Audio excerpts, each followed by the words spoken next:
The sky shattered into a nightmare of whistling arrows and cracking gunfire. Abigail Prescott tasted blood and dust, her cheek stinging where a splinter from the wagon side panel had flown. This god-forsaken plain, vast and unforgiving, was about to become her grave. But even as terror clawed at her throat, her gaze flickered to the man beside her. Her guide, Kai. He hadn't flinched. He remained a study in impossible calm amidst the deadly chaos. His dark eyes, usually placid as a still pool, now held the glint of a drawn hunting knife.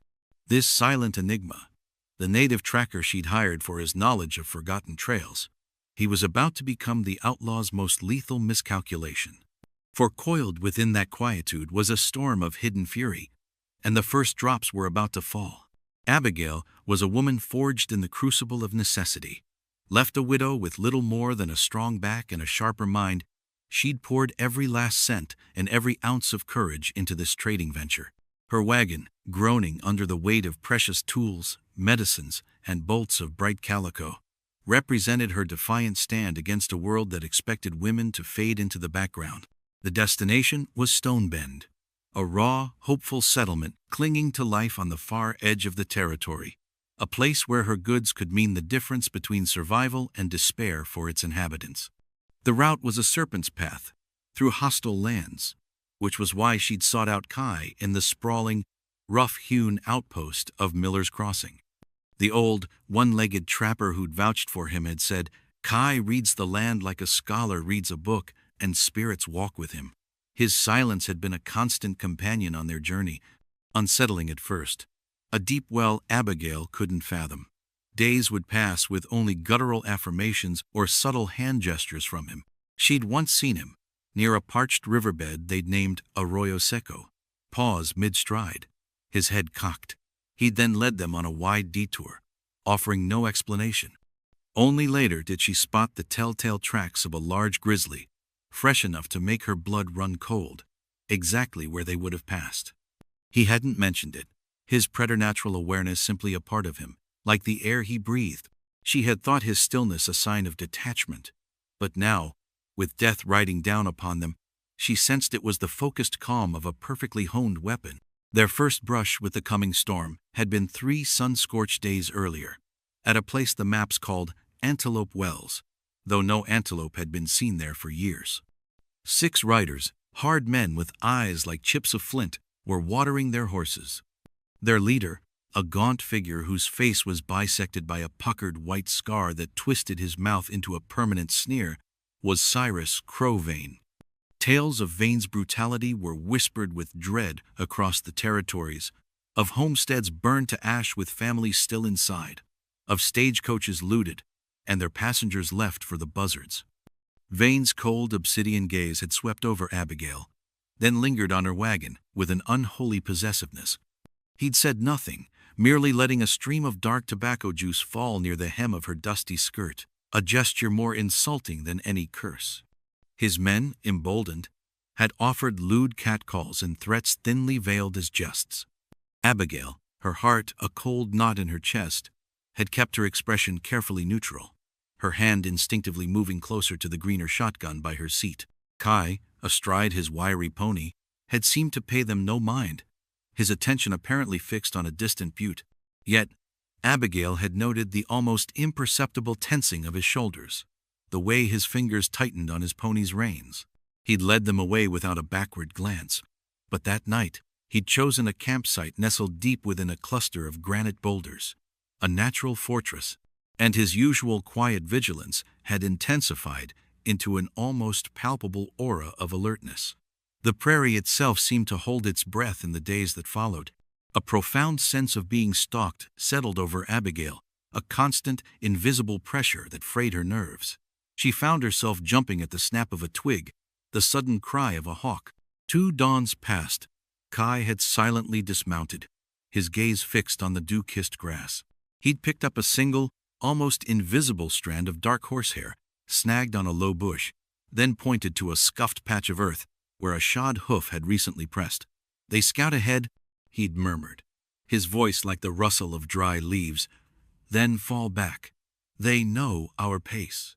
Later that same day, as they navigated a narrow cut between 2 mesas, He'd suddenly pulled his pony to a halt, his head tilted, listening to something Abigail couldn't hear.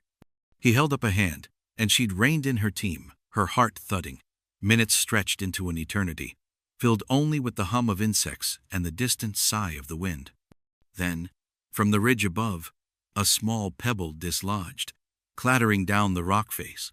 It was a tiny sound, easily missed, but Kai's eyes had narrowed almost imperceptibly. He'd said nothing, but after they'd cleared the pass, he'd led them on a new, more arduous path, away from the easier trail. Abigail felt a growing dread. "How many, Kai?" She'd finally asked that evening, her voice tight. He'd looked into the fire, then met her gaze. "Enough," was his only reply. But the single word carried the weight of an oncoming avalanche. His quiet observation was a shield, she began to understand. But it was also a constant reminder of the danger that drew ever closer. The ambush exploded with the ferocity of a prairie thunderstorm. They were caught in the open, a vast, sun-bleached expanse offering no cover, when the first volley of shots ripped through the air. Lead balls whined like angry hornets, one punching a hole through a water barrel with a sickening thud. From behind a series of low dunes, at least 15 riders erupted, their war cries splitting the air. Cyrus Vane at their head, his scarred face alight with cruel anticipation. Abigail's hands flew to her rifle, the cold steel a small reassurance against the terror threatening to overwhelm her. She sighted down the barrel, fired, saw a horse stumble, then reloaded with frantic haste. Beside her, Kai seemed to transform.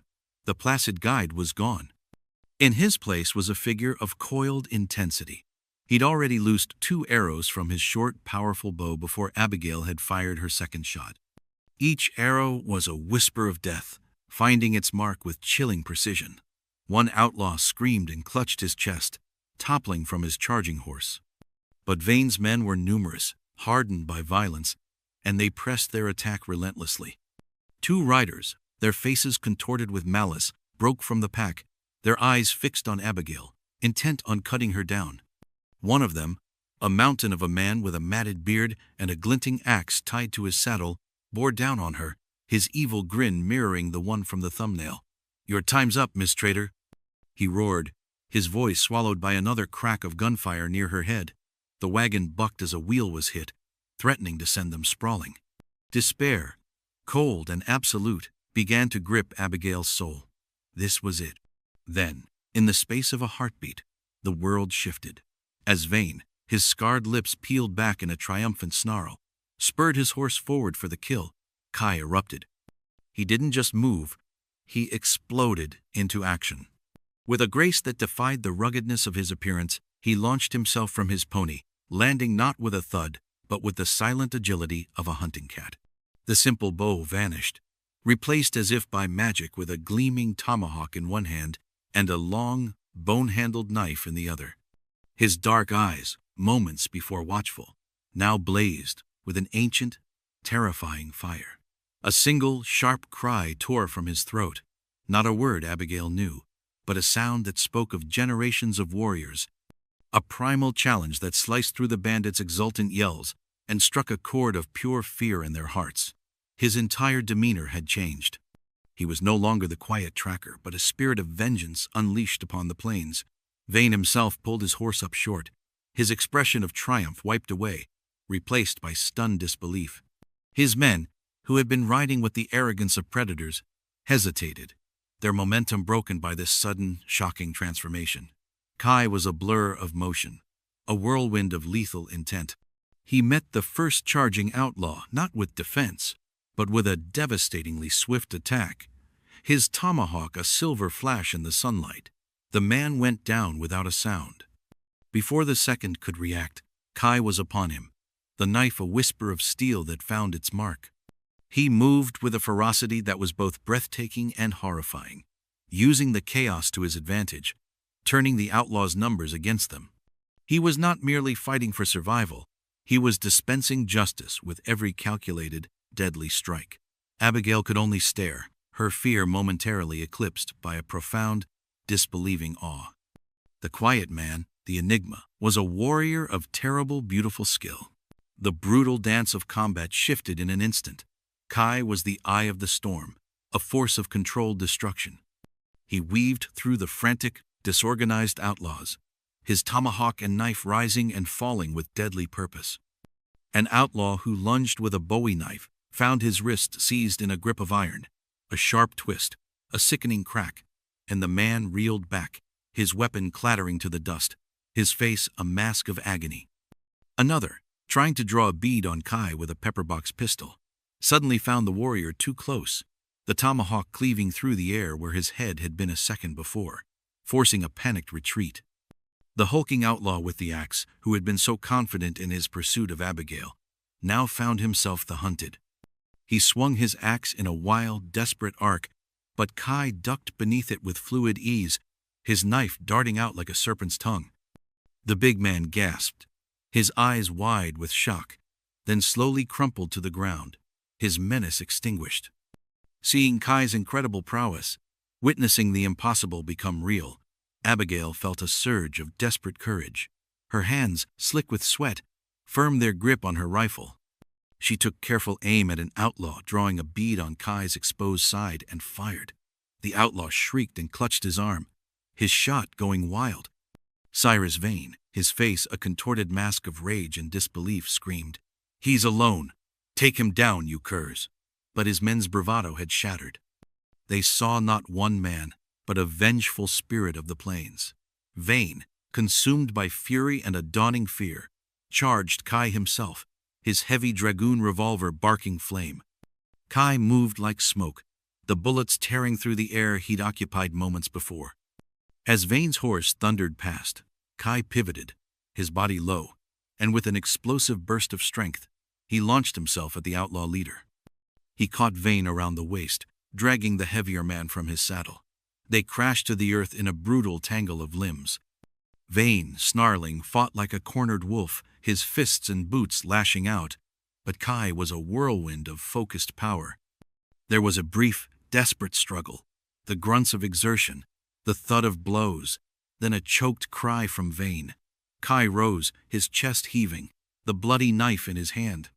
Cyrus Vane lay on the prairie floor, clutching a gushing wound in his shoulder, his face pale with pain and utter defeat. His reign of terror was over. The remaining few outlaws, witnessing their leader's fall, turned tail and fled, their panicked retreat a stark contrast to their earlier aggression, disappearing into the vastness from which they came. An almost deafening silence descended upon the bloodied grass, broken only by the whimpering of Vane and the ragged gasps of Abigail and Kai. The acrid smell of gunpowder hung heavy in the air. Several of Vane's men lay still, stark figures against the indifferent prairie. Others had simply vanished, swallowed by the horizon. Kai, his movements economical even in the aftermath of such violent exertion, wiped his knife on a clump of grass, his expression unreadable, though the fire in his eyes had banked to smoldering coals. He walked over to the groaning Cyrus Vane, not with malice, but with a weary finality. He tore a strip of cloth from Vane's own shirt and roughly bound the outlaw's bleeding shoulder. "Your power here is ended," Kai said, his voice low and gravelly, carrying the weight of judgment. He took Vane's gun belt, leaving the man disarmed, humiliated, and on foot in the heart of a wilderness that showed no mercy to the weak.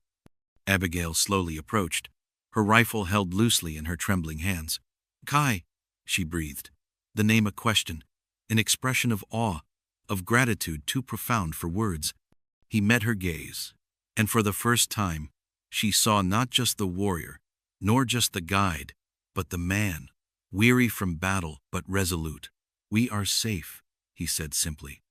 They worked together to assess the damage to the wagon, their earlier dynamic subtly, irrevocably altered.